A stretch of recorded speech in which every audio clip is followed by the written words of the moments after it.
引っ越し終わって会社に帰りますって言うと帰ってくるんじゃないの？辞めずに頑張れよみたいな。給料今払えてないんだけどみたいな。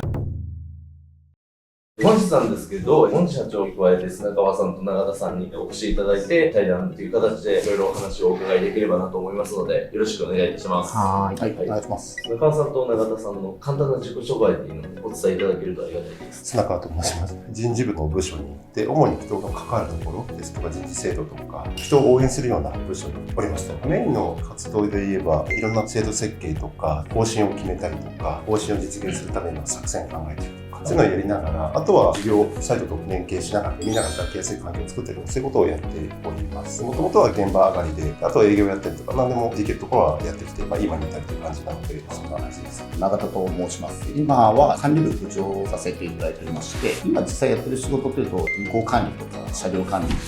人事労務っていうかですかね、従業員の働いてる時間とか、そういうのの管理とか、経理関係ですかね、経費、これが正しく使われているのか使われてないのかとか、正常化にしようという動き、そういうのを一括して、やったり。ありがとうございます。アップル引っ越しセンターさんの前は同じ職場で別の引っ越し会社さんで働かれていたところですよね。どんな環境で働いていたのかとかお伺いできればと思います。砂川がちょうど入ってきたタイミングっていうのが、僕が現場の館長、統率リーダーをさせていただいてたんですけども、2人とも現場のスタッフ、そこでやってたんですけど、今から14年ぐらい前、その会社が倒産するということがありまして、うすうす会社がバタバタしてるなっていうのは、引っ越しスタッフながら分かっていて、年末ぐらいから動きがおかしいぞと、聞いたことない会社から電話がかかってくるみたいなのとか、資材が入ってこないとか、段ボールとかガムテープが届かないとか。その時の引っ越し作業とかをどうされてたんですか？その時はもうある資材をとにかく回して、段ボールも帰ってきたらきれいにして、また次の日使うみたいな。スタッフ側としてはギリギリまで頑張ってんのかなぐらいの、まさか潰れるっていうのは本当に経験ないので、引っ越し終わって会社に帰りますって言うと帰ってくるんじゃないの。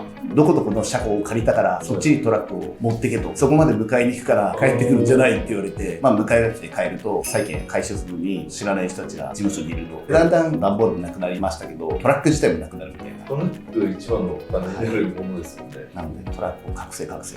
産するってなるとどうでしょうか、心境的には。次の仕事とか、別に同じ引っ越しなら別にできるしとか、これを機にまだ違う調整もできるかな。そこはあんまり心配はしなかったんですけど、説得しに来る上司、部長みたいなやつがいて、辞めずに頑張れよみたいな。給料今払えてないんだけどみたいな。頑張れよとかいろいろ送るわけですよ。いつに払うからもうちょい頑張れみたいな言ってた部長から真っ先に消えてったりとか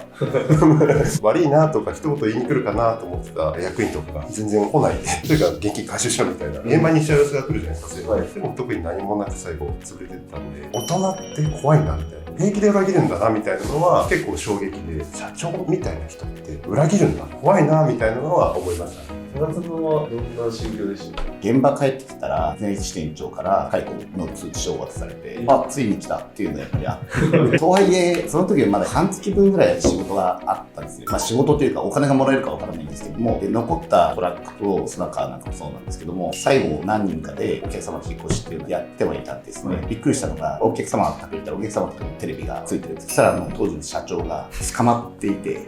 朝ニュースやってて怖って思いましたし、こういう風になるんだみたいなのもありました。僕引っ越し18歳ぐらいの時から始めていて、そこの会社にアルバイトから入ってそのまま社員でやっていて、家族に養えるぐらいの額はもらっていたので、できない状態で飯食えるのかみたいな、そういう不安とかはやっぱあったの？そうですね。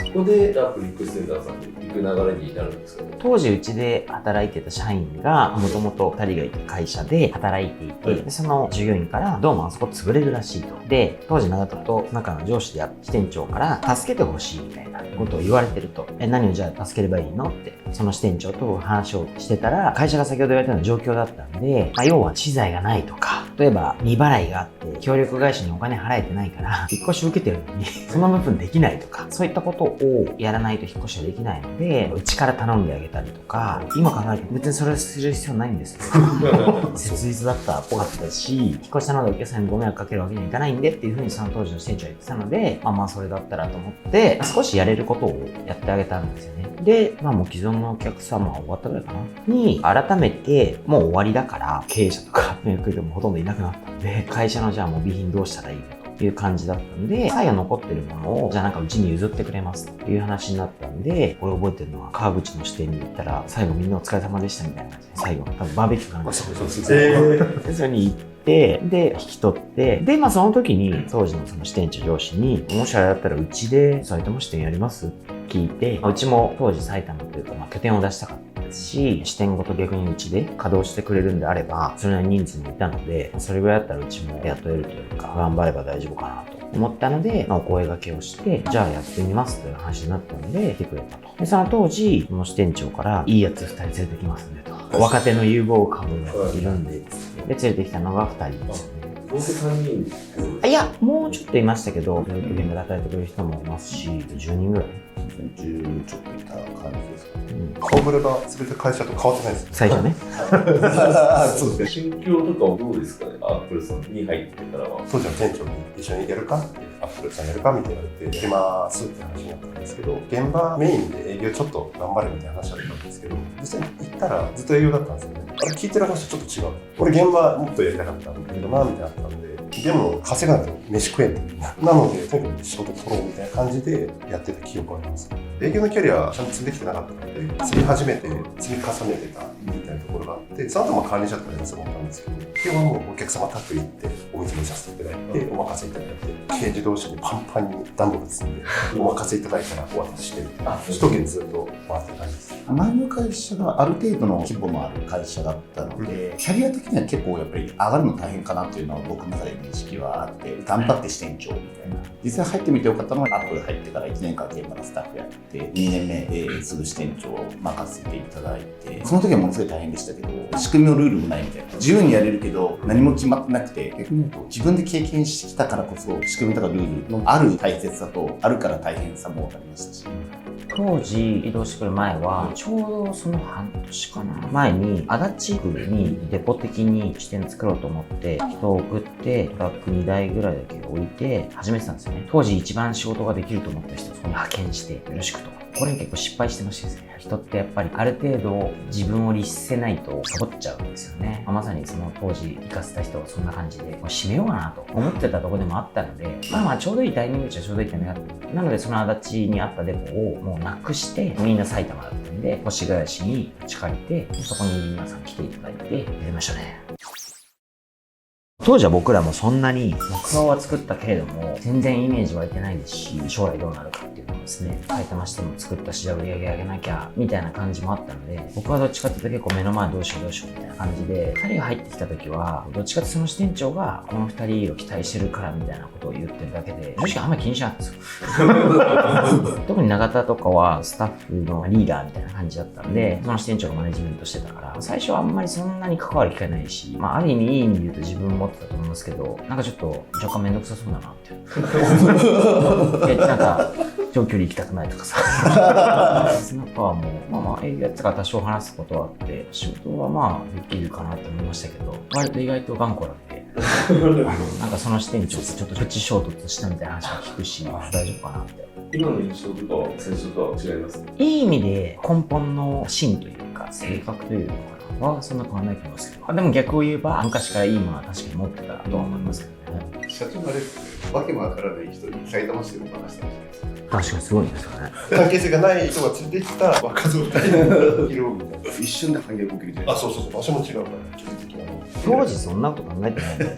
で結論やっぱそのフィロソフィーにつながるとか責任感を見てたからそれはそんな違和感なかったよな。足立支店で2年ぐらい一緒にやってて実質10人ぐらいしかいないけど、その当時頑張ってみたいな人を足立に送り込んでやったはずなのに、僕のそばでやってるとめちゃめちゃ仕事できるんだよね。それをさせた瞬間サボりまくるんですよ。朝来ねえわ、仕事してるかわかんねえわ、従業員からあの人何ですかみたいに来るわっていうことを半年以上経験した上で、いきなり知らない人を紹介で手伝ってあげてそのまま支店長やりませんかっていう事実だけ考えるとすごいね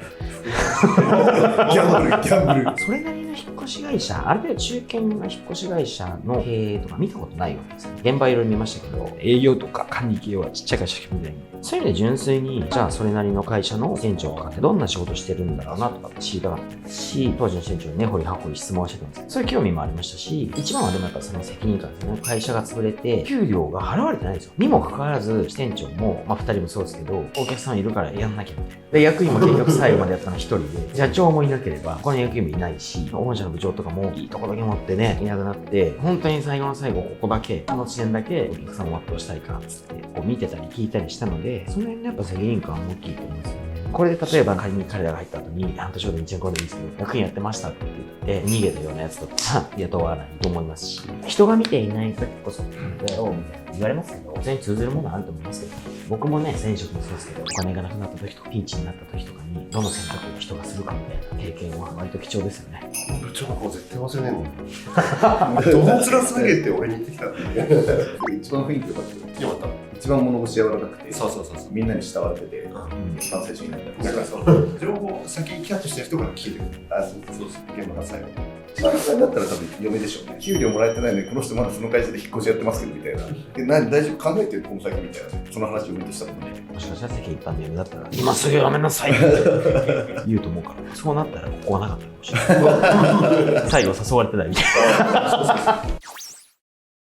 はい、良かったこととか、魅力とかをお伝えいただければなと思います。我々アップルにおいては変な部分最適というか政治的な圧力みたいなのがほぼなくて活躍してもらったらすごく目立てるいい意味で目立てるので継続できればチャンスは常に転がってますしむしろ取りに行けると思っているのでそういう意味で言うと永田と私が入社した当時から一つ全然変わってない会社にとって自分の成長にとっていいと思ったらやれる環境にあるので成長意欲のある方はすごくいいかなと思いますし一方でプライベートも仕事も両方楽しみたい頑張りたいっていうようなバランス取る方も休みとかもしっかり取れてたりとか最近で言えば永田だって事業サイドの努力もあってですよだいぶ労働時間も圧縮傾向にあって働きやすくできるように努力し続けてるので会社の規模も風土も含めて働きやすくなってるかなと思うので、ただいいことばかり言っても大変なことは大変なので、それも込めて一緒に働ける方がいたら嬉しいかなと思ってます。アップル入った時に家族を養わないといけないっていうのがあったので一番最初のきっかけはお金を稼ぐっていう目的でしたけどもそれがどんどん変わっていって目的っていうか自分がなりたい姿あるべき姿みたいなのを常に考える機会っていうのがあったのでアップルで一番良かったなっていうのはそれを振り返るタイミングの機会があったりとか共通言語で周りがそういうことを言うのもあるので仕事してると目標だけになってしまう結局これ何のためにやってるんだっけって練習になってしまうメンバーも見てきたし周囲でも違う会社でも同じようなこと言ってるなっていう人いますけどその中で言うとうちの強みっていうのはやっぱりそこかなと思っ